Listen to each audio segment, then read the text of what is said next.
Having a hard time in fights? Let's fix it. Hey guys, Nate here again.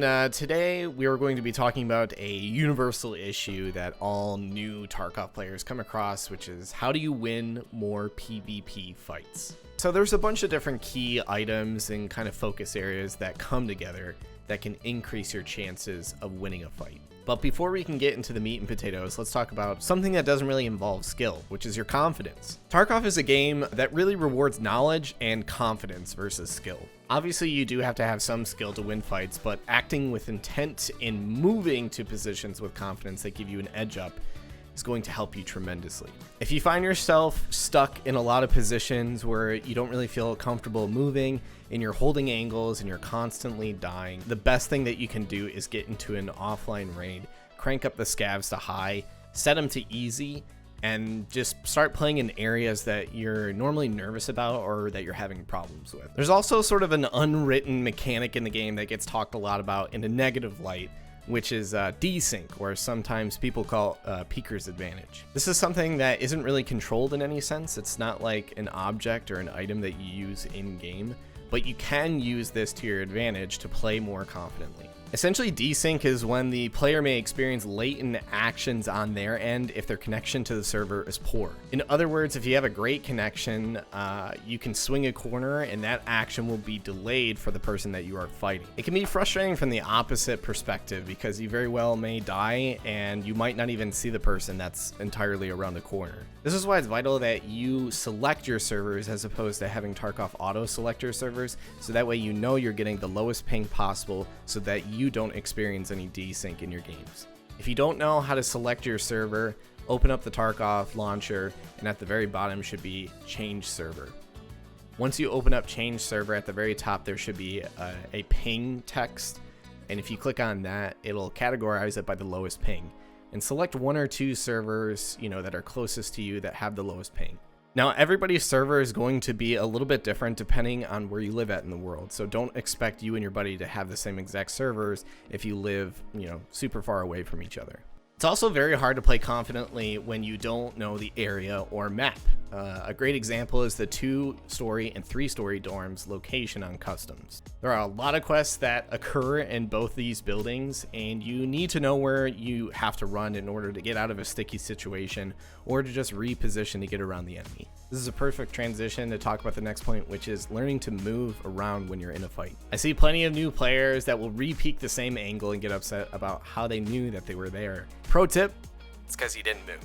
The goal in fights is to be as unpredictable as you can while still maintaining the upper hand and knowing their general position. Okay, so now we've talked a lot about the theory of Tarkov combat. What are some actual actions and tips that you can do to improve your combat? Well, let's start with one that is pretty essential, I think, in my opinion, and that is hip firing with a laser. If you come from games like Rainbow Six Siege and Modern Warfare, you notice that the hip fire on those games, the spray box is huge, and you're generally very inaccurate when you're hip firing. In Tarkov, it's actually quite the opposite. In my opinion, it's actually harder for me to aim ADS in Tarkov, but it's actually easier and faster for me to use hip fire, so I'm not wasting time using arm strength, having to hold my breath. It's eating up time. In the end, it can sometimes stress you out so much that you're more inaccurate. Another advantage of using a laser and hip firing is that your laser is immediate. So when you are ADSing in Tarkov, you normally have to line up your shot,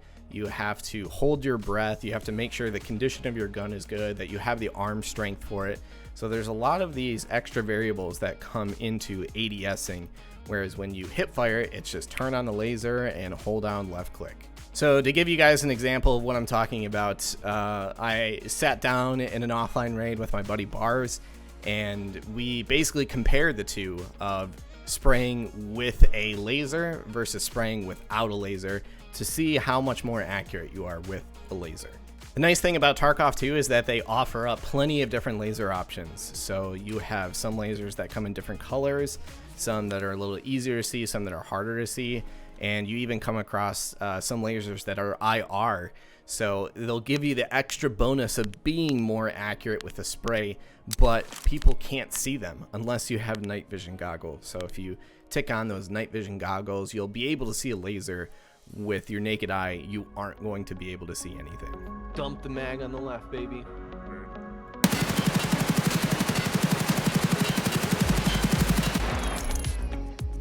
This one's kind of like long, like you can see where the recoil.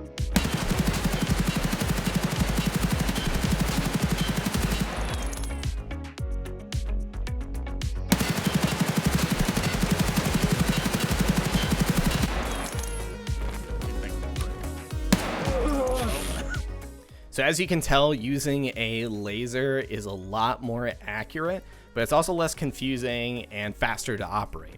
Now keep in mind, I like to say that the lasers are the things that are guaranteed to give you that accuracy increase. When you start to get into flashlights and whatnot, there has been some bugged items in the past with flashlights.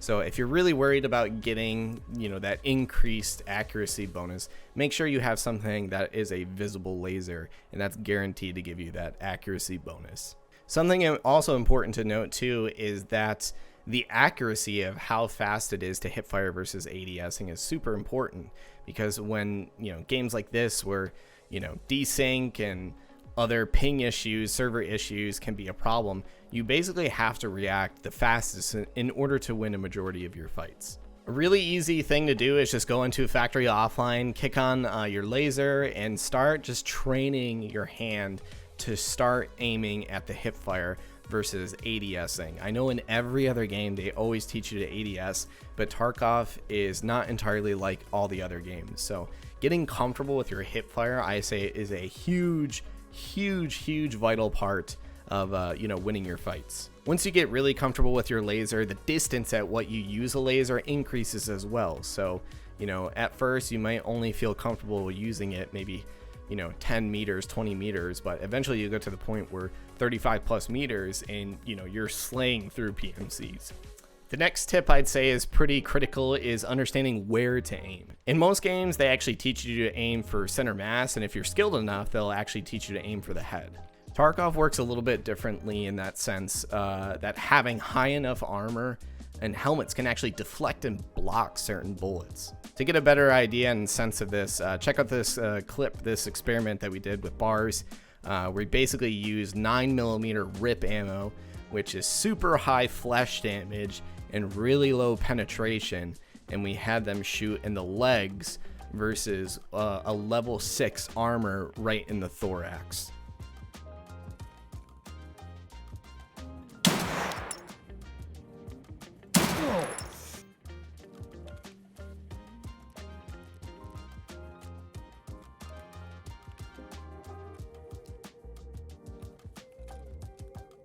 All right, you ready? Yeah.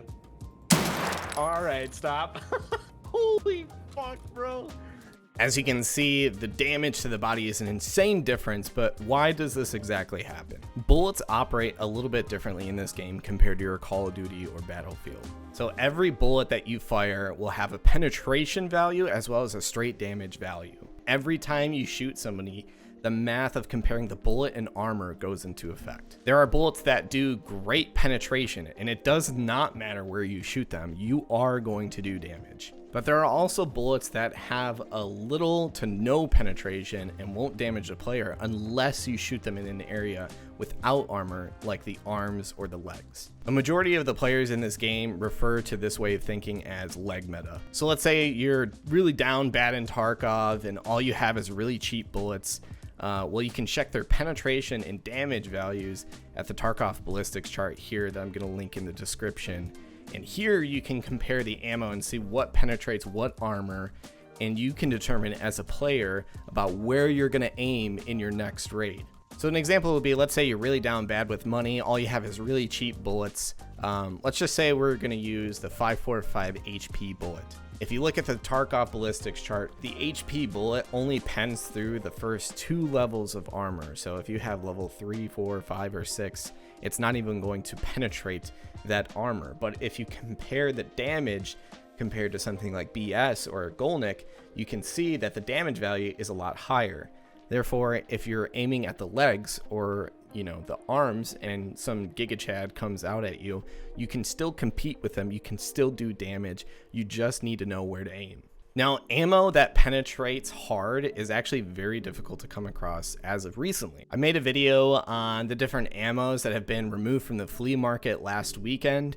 You can watch that here in the description, and it basically talks about 7.62 BP, PS12B that basically just got removed from the market. So the only ways that you can find it are going to be in raid. So because these higher penetration ammos are harder to come across, how do we conserve our ammo best and use it wisely in our fights?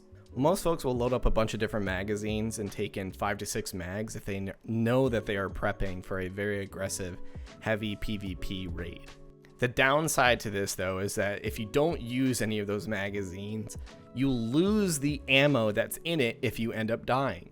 Insurance doesn't actually cover the ammo or the bullets in the magazine, it just covers the magazine itself. So you'll get your magazines back, but any bullets that you have in them, if you die with them, are wasted. So a great way to counter this is to actually carry loose bullets in your secure container. So instead of bringing in 5 to 6 mags that are all filled up with crazy good ammo, what you can do is keep loose ammo in your secure container, take in 1 to 2 mags, and when you use those magazines, you can just refill up the magazine and use the bullets, so you're not wasting 5 to 6 magazines worth of high penetration ammo every time that you die. This way you're minimizing the amount of ammo that you're losing if you do die. Another big thing that you'll probably notice a lot of bigger streamers do is right hand peeking. Essentially what right hand peeking is, your body is actually less exposed. So if you look at all the PMCs are right handed and will therefore keep their gun on the right side of their body.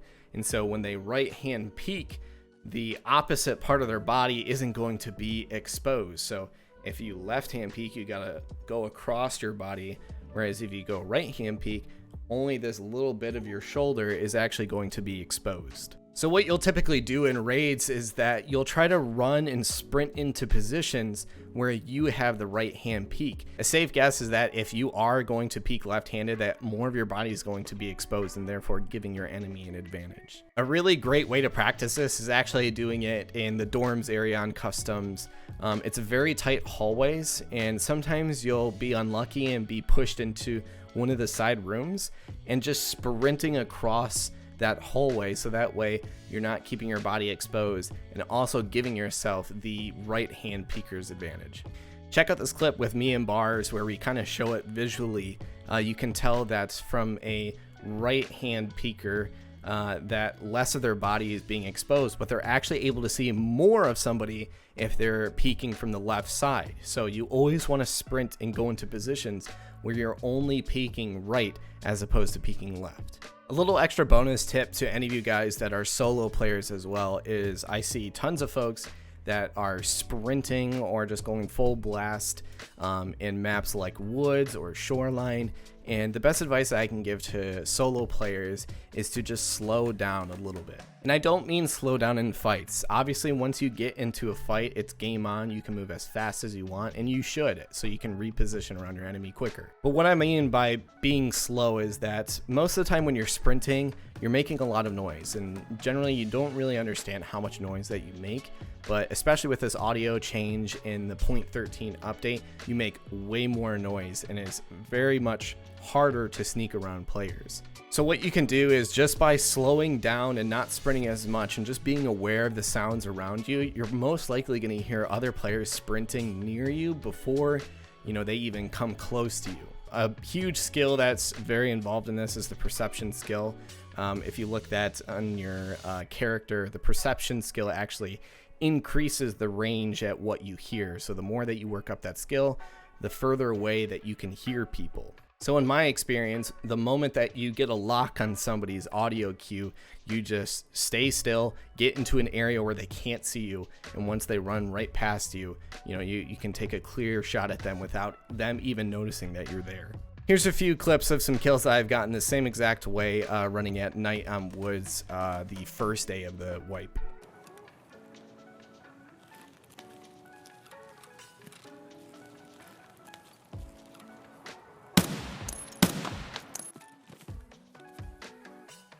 Yo, what the fuck, bro? Oh my. Oh. What the fuck? This guy was running Trooper, bro.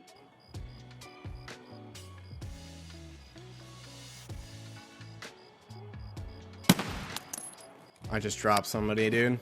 All right, and last but not least, I think that the best way that you can improve your fights and gameplay is simply just by playing the game more.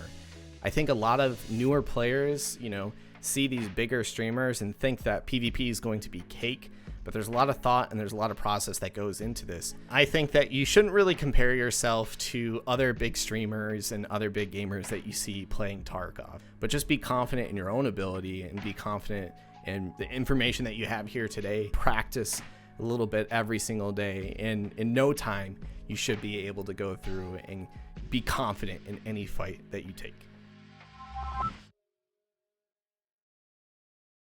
Блядь, берца живи!